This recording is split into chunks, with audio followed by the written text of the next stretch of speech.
Vamos a saludar al ingeniero, quien fuera secretario de Transporte bajo la presidencia de Cristina Fernández de Kirchner. Actualmente es uno de los presos políticos. Nos está contando y vamos a conversar con él a propósito del pedido de prisión domiciliaria que realizó, que fue rechazado en estos días por la Cámara de Casación. Y además es oyente de nuestro programa, y además, entre otras cosas. Juan Pablo Schiavi, muy buenos días. ¿Cómo estás, Daniel? Buen día, Daniel. Bueno, buen día, ¿cómo están? Muchas gracias por atendernos. No, por favor. Bueno, quería preguntarte, Juan Pablo, ¿cómo solicitaste un pedido de prisión domiciliaria, no es así? Sí, a ver, te hago un poco un relato, ¿no? Yo tengo un problema de salud más o menos crónico que fue posterior al accidente de 11, que tuve un infarto. Bueno, eso fue una de las razones por las que inclusive dejé la función pública. Pero el año pasado, ya estando preso, tuve otro episodio de salud bastante complejo, que me internaron unos cuantos días. Nosotros no optamos por ni siquiera mediatizar todo esto, porque además es una cuestión bastante privada, es la salud, es tu salud, digamos, ¿no? Con lo cual yo tengo un trámite de prisión domiciliaria desde diciembre del año pasado. Independientemente de la pandemia, del coronavirus y de todo lo que hoy es la realidad. En las últimas semanas, un conjunto de internos pedimos la prisión domiciliaria, básicamente como un refuerzo del pedido original, pero en función de lo que había sido, de lo que era esta cuestión de riesgo. Tomado básicamente en un informe del servicio penitenciario que declara que hay una cantidad muy grande de gente que tenemos una cuestión de riesgo por la salud, digamos, ¿no? Por la edad en algunos casos y en otros casos por la salud. Eso se hizo el pedido, el tribunal lo rechazó, el tribunal oral 2, y fue a la casación. Y lo que se dio ahí fue esta cosa que a nosotros nos hace pensar que la justicia sigue teniendo una vara absolutamente discriminante para con nosotros. Es que en algunos casos que antecedieron al fallo nuestro, se le concedió la libertad domiciliaria a algunas personas que tenían inclusive cuestiones de salud mucho menores, mucho más lábiles que nosotros, y en mi caso y en el caso de otro compañero detenido aquí tampoco no se nos dio. No nos parece nuevo, nos parece más de lo mismo. Creo que el Poder Judicial no ha cambiado en relación a nosotros. El Poder Judicial sigue siendo una máquina de criminalizar y de impedir, y que si vemos todos los fallos de los últimos tiempos relativos a todos los presos, que en realidad somos un colectivo de personas, todos van en el mismo sentido, ¿no? Cuando Rosenkrantz unilateralmente dice que no habilita el pedido de Amado Boudou, cuando en este caso no se dan las prisiones domiciliarias, cuando a Delía le niegan la prisión domiciliaria a una persona que claramente tiene un problema de salud, que convivimos con él y sabemos cuál es, y cuando en otros casos sí se dan estas cosas, estamos pensando que el Poder Judicial sigue siendo lo mismo, sigue siendo la responsabilidad en este caso de la Corte Suprema, no ya del juez que opera, sino de los que de alguna manera organizaron este sistema de seguimiento y criminalización de la política, ¿no? Estamos hablando con Juan Pablo Schiavi, quien fuera secretario de Transporte bajo la presidencia de Cristina Fernández. ¿Cómo son las condiciones de detención y cuáles son los riesgos de contagio de coronavirus allí en la prisión? Ustedes están más precisamente en la unidad número 31 del Complejo Federal Penal de Ezeiza, ¿no? Sí, yo estoy aquí hace poco tiempo, hace 2 meses. Recordás, yo estaba en la unidad 1, que era la cárcel de máxima seguridad, donde nos llevaron a todos en un primer momento. Hoy estamos en esta cárcel, que es una cárcel mucho más pequeña, es una vieja cárcel de mujeres. Convivimos con mujeres con niños, con muchos detenidos de lesa humanidad, genocidas que viven acá al lado nuestro, y nosotros. Es una cárcel pequeña, las condiciones de seguridad son lábiles como en todas las cárceles, El servicio penitenciario trabaja a destajo, en general tienen alto profesionalismo y trabajan bien, pero todo lo que estamos viendo en la sociedad como alteraciones o como la no toma de conciencia también se da aquí adentro. Entonces el barbijo se usa a veces, otras veces no.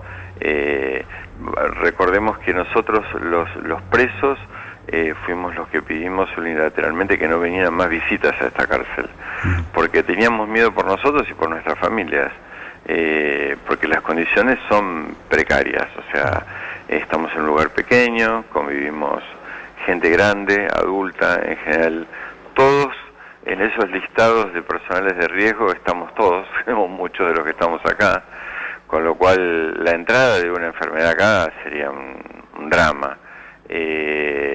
Pero vuelvo a repetir, creo que sigue estando la cuestión discrecional, o sea, nosotros sentimos, y lo sentimos en carne propia, que el Poder Judicial hace bastante tiempo se ha tomado un trabajo de criminalizar a la política.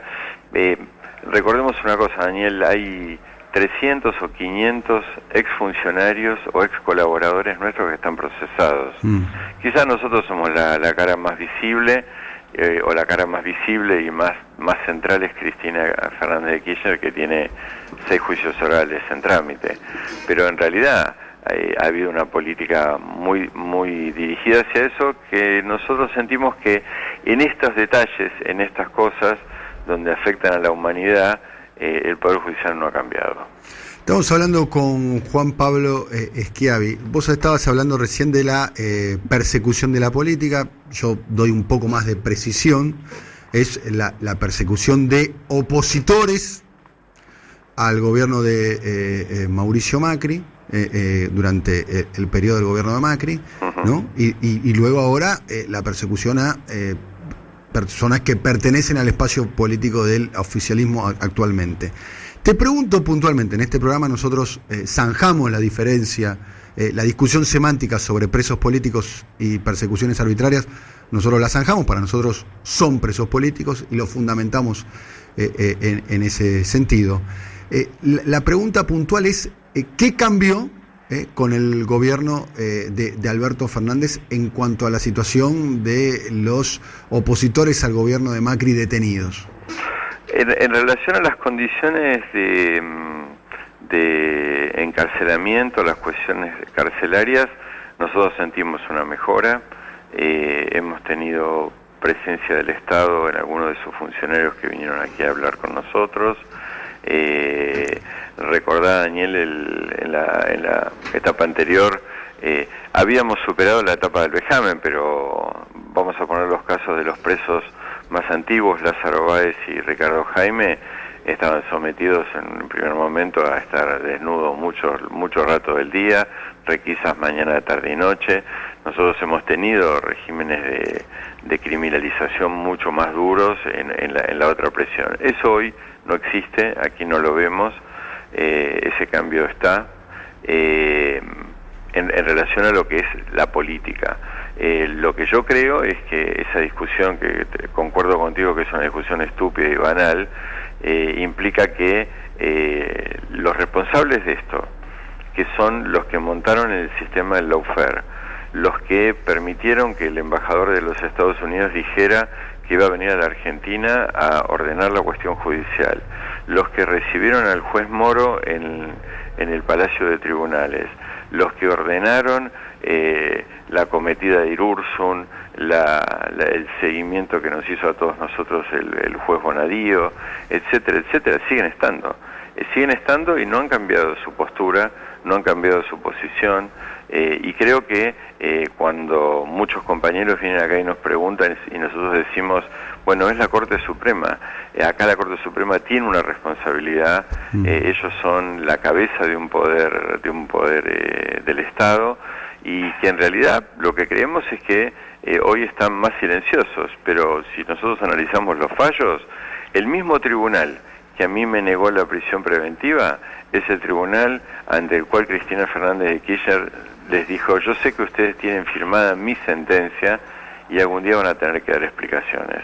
Es el mismo tribunal, y ese mismo tribunal hoy se da el lujo de decir en un fallo que más allá de un, te digo, si yo te leo las patologías que pone el servicio penitenciario que yo tengo, resuelve diciendo que como yo no tengo coronavirus, no tengo por qué tener prisión domiciliaria.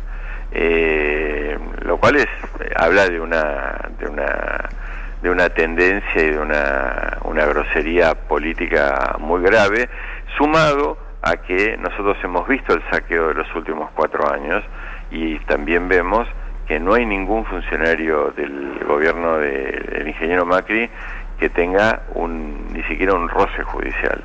Hoy estamos ¿Por qué crees que pasa eso? Hoy estamos conmovidos por la pandemia, nos sentimos todos solidarios, hermanados, asustados, y yo te estaba escuchando con Agustín cuando hablabas, y ojalá que esto implique un cambio también en la cabeza de conciencia de muchos argentinos. Pero la verdad que esto no ha sucedido. Y creo que no ha sucedido porque el Poder Judicial el gobierno anterior fue parte de ese engranaje político en el cual estuvieron los servicios de inteligencia, estuvieron los medios de comunicación, que criminalizaron. Yo me enteré que venía a estar detenido por el programa de Alejandro Fantino, no me enteré por el Poder Judicial. Yo me enteré que un día estaba vinculado a la causa Cuaderno porque me pusieron 5 cámaras de televisión en la puerta de mi casa. No me enteré porque mi abogado Rusconi me lo dijera. Y mi abogado Rusconi es bastante bueno, y tiene información. O sea, nosotros sufrimos un acoso tremendo de los medios, del aparato, de ese aparato político, y yo creo que el macrismo fue parte, no sé si los jefes, pero sí fueron una parte muy importante de ese proceso de criminalización, y hoy le están dando la chance de que muchos de sus ministros hasta hace poco estaban esquiando en Europa cuando nosotros estamos presos. Sí, uno esquiando en Europa, Duhovne, otro haciendo surf en Australia, en el caso de el ministro Dietrich. Estamos hablando con Juan Pablo Schiavi, quien fuera secretario de Transporte, en este momento está privado de su libertad, acaba de reclamar una prisión domiciliaria por el tema del coronavirus. Tengo varias preguntas más para hacerte. Hacía mucho tiempo que queríamos hablar con Juan Pablo Schiavi. Eduardo Fabregat también quiere hacerte una pregunta. Juan Pablo, buen día, ¿qué tal? ¿Qué tal, Eduardo? ¿Cómo estás? ¿Cuál es la actitud o qué respuestas hay en, digamos, otras personas que también están en riesgo dentro de la cárcel, que son los trabajadores, los responsables, las autoridades de la cárcel? Digo, ya, si querés, ya no por pensar en el bienestar de los detenidos, sino incluso en su propio bienestar. ¿Hay algún tipo de presión hacia arriba con respecto a esto que contabas, de que no se respetan los protocolos, que están indefensos frente a la situación de pandemia? Yo creo que la sociedad va asumiendo también la responsabilidad paso a paso, digamos. Yo soy un funcionario público, hoy no lo hago y no lo haré nunca más, pero he sido durante 30 años funcionario público y he visto en la Argentina todas las cosas que hemos tenido que pasar porque nuestros niveles de conciencia a veces son mucho más lábiles que lo que suponemos. Recién ustedes comentaban el caso Techín. El caso Techín me hace acordar, le hice un paralelo con lo de Bolsonaro saliendo a caminar por las calles de Brasil. Implica, Techín le está diciendo a los demás industriales, echen que no pasa nada, ¿no? Esa cosa argentina de copiar el ejemplo o de tener ejemplos determinados en la cárcel también existe. Las medidas que están tomando son medidas que son las medidas que estamos tomando todos los argentinos, en algunos casos más lentamente. El gran problema es que nosotros estamos encerrados, es como pescar en una pecera, digamos, estamos encerrados, nosotros no salimos, pero entran y salen todos los días muchos de los penitenciarios que nos cuidan. Acá hay turnos de 12 por 36, con lo cual la rotación es muy grande, entran médicos, entran enfermeros, entran personas que nos dan de comer, que nos traen la comida, muchísimo personal, es mucho el personal, y esto implica que este es un lugar de riesgo, es un lugar de altísimo riesgo, y estamos hablando de una cárcel que tiene una baja densidad. Si yo lo comparo con pabellones donde yo estuve, que tenía muchísimo más gente, el riesgo aumenta. Digamos, estamos sintiendo como que progresivamente todo el mundo va tomando conciencia, ahora hay alcohol gel en las puertas, todos se lavan las manos, pero seguimos no teniendo barbijos, no los hay, y no los hay no porque creo que el Estado no los haya dado, sino porque también está esta idea de que acá no ha pasado nada. Esto yo creo que existe, como existe en muchos lugares, ¿no? En muchos lugares del segundo y tercer cordón. Me parece que ante eso, por lo menos nosotros lo que tenemos que hacer como cuestiones responsables es alertar. Todos los días trabajamos internamente, es más, hasta hemos pedido no oficialmente que el personal se quede a vivir acá durante un tiempo, para evitar la rotación, que salgan y entren.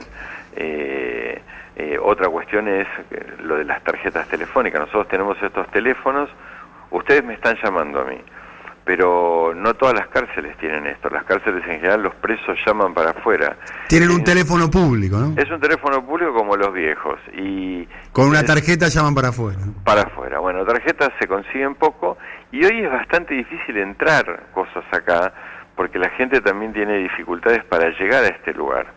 En un rato mi mujer va a hacer la travesía de traer documentación, papeles y comida acá, pese a que es médica y que tiene autorización para circular, no está exenta de que la paren y termine con el auto incautado y detenida, ¿no? Entonces, en los presos, en otro tipo de presos, en presos más de tipo comunes, esto es un problema.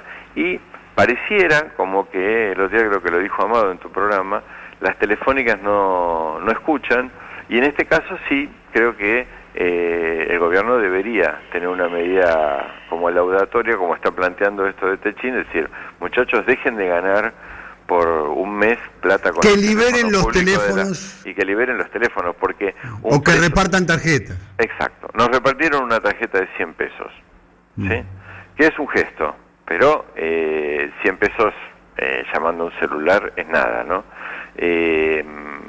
Digo, la cárcel está con los mismos problemas que tiene la sociedad. El problema es que estamos encerrados, que estamos aquí, y que nosotros sí sentimos, y esto sí es central, Daniel, y yo lo quiero remarcar, que no es un problema del servicio penitenciario, esto es un problema del sistema judicial.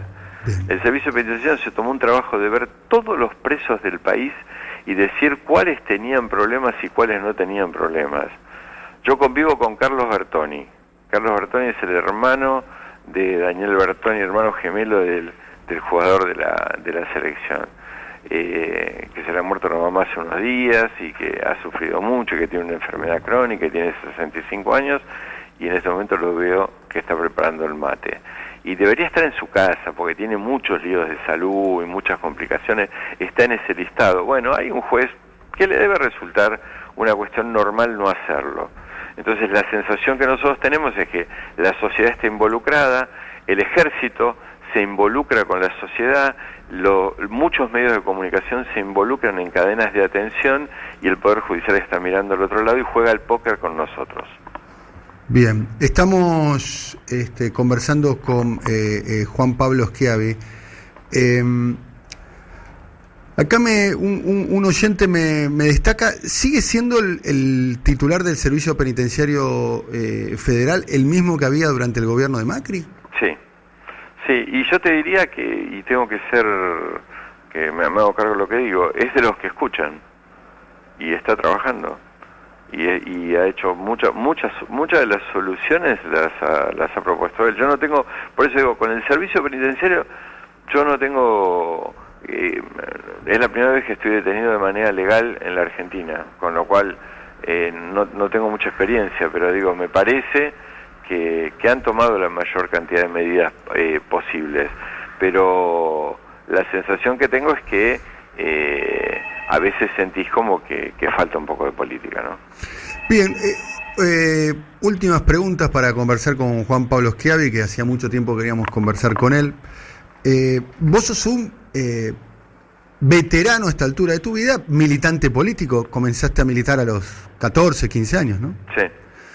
Militaste allá por inicios de la década del 80, a principios de la década del 80, en una agrupación del peronismo de la ciudad de Buenos Aires, que se llamaba Victoria Peronista. Sí, fundador.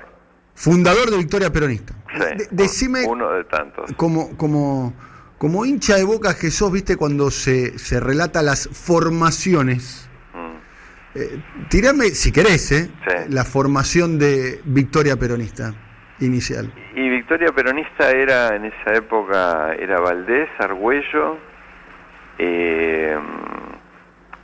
Alberto Iribarne, espera que porque nosotros tuvimos un grupo primero que se llamó Octubre, que éramos más el endogrupo, lo conocía más de memoria, pero Victoria Peronista era Valdés, Argüello. Es la primera agrupación que se incorpora al actual presidente de la Nación a militar en el peronismo porteño, ¿no? Sí, él estaba muy cercano. Yo lo conozco a Alberto hace muchísimos años. Me emocionó ayer su discurso, te aviso. Me pareció un discurso de estadista directamente. En ese momento Raúl Garré, espera que la máquina del tiempo es difícil, claro, ¿no? Pero Julito Vitovelo, no estaba el Negro Montero, bueno, era el peronismo bueno, un hermano nuestro, el que creo yo que fue la puerta de entrada de Néstor Kirchner al distrito, que fue Tito Pandolfi. El hermano del presidente de Ferro, ¿no? Claro. Daniel Pandolfi, vale recordar. Sí, Tito, que era nuestro amigo, que con quien yo milité a los 14 años cuando era militante de la UES. Claro. Era un conjunto muy grande de gente. En esa época, dicho sea de paso, lideraba el distrito Carlos Grosso. Claro, que era un poco el jefe de todos, ¿no? Claro, sí. Fernando Melillo, bueno, una cantidad de gente importante. Juan Pablo, me gustaría volverte a llamar en estos días y conversar más profundamente, quizás hablar de otros aspectos y demás. Sí. En este caso queríamos hablar sobre tu pedido de prisión domiciliaria que fue denegada por la Cámara de Casación. Pero vos tenés una condena por el episodio ocurrido en 11, sí, ¿no? Un episodio que es uno de los episodios más tristes, más luctuosos de la historia reciente argentina, de la historia contemporánea argentina, básicamente por las consecuencias de víctimas fatales que hubo. Si tenés que explicarle a una persona que no conoce los detalles de la causa, pero sí conoce el hecho en sí, que fue un hecho muy, muy publicitado, la razón por la cual vos sos inocente de los hechos en los cuales te condenaron, ¿qué argumentos utilizarías, Juan Pablo? Mira, para hacerlo muy simple y después de tanto tiempo de pasado, nosotros tuvimos un accidente gravísimo, muy grave. Yo era responsable de la Secretaría de Transporte. Ese accidente tuvo una instrucción express muy rápida, creo que en algún sentido porque el hecho lo motivaba, pero en esa instrucción express se dio el mismo mecanismo que pasó en todos los juicios del lawfare, y lo estamos descubriendo ahora porque hay un juicio en trámite que en este caso el juez Bonadío puso un perito que empezó a modelizar y a cambiar lo que era la claridad de lo que había pasado con ese accidente, y era que ese tren podía frenar y el conductor no lo frenó. Te lo hago sencillo, digo porque hoy se está dando, porque hoy hay un juicio que yo he empezado y hoy hay muchos codemandantes sobre uno de los peritos y sobre el juez Bonadío, el perito Brito, por falso testimonio, porque alteró números, datos y cifras que hicieron, entre otras cosas, que todos nosotros estemos acusados de estrago, por lo cual es la razón fundamental por la cual estamos detenidos. Eso por un lado. Ese juicio se hizo con una celeridad enorme. El juicio oral, tomando las palabras de Cristina al mismo tribunal, tenía la sentencia antes de empezar. Los medios habían instalado la idea de que la corrupción mata, y ante eso, en un momento donde yo creo que fue el primer hecho mediático de campaña electoral anterior a nuestra caída del gobierno, fue imparable en términos de juicio. las etapas intermedias, la Cámara, la Casación, casi repitieron sin estudiar estos datos. Hoy que pasó todo esto, que estamos más fríos, yo te puedo decir con certeza que está claramente demostrado que el accidente ocurrió porque deliberadamente el conductor no quiso frenar. Ahí tenemos dos hipótesis, una hipótesis en la cual nosotros también por el tiempo transcurrido tenemos cada vez más certeza, y que esto fue un atentado generado por un sector del gremio de la fraternidad, no con la idea de matar tanta gente, pero sí de generar un daño en un momento en el que había una puja enorme de intereses dentro del gobierno por quién se quedaba con los trenes. La otra opción es que esta persona no hubiera aplicado el freno por alguna razón de salud que tampoco se quiso estudiar demasiado en el juicio.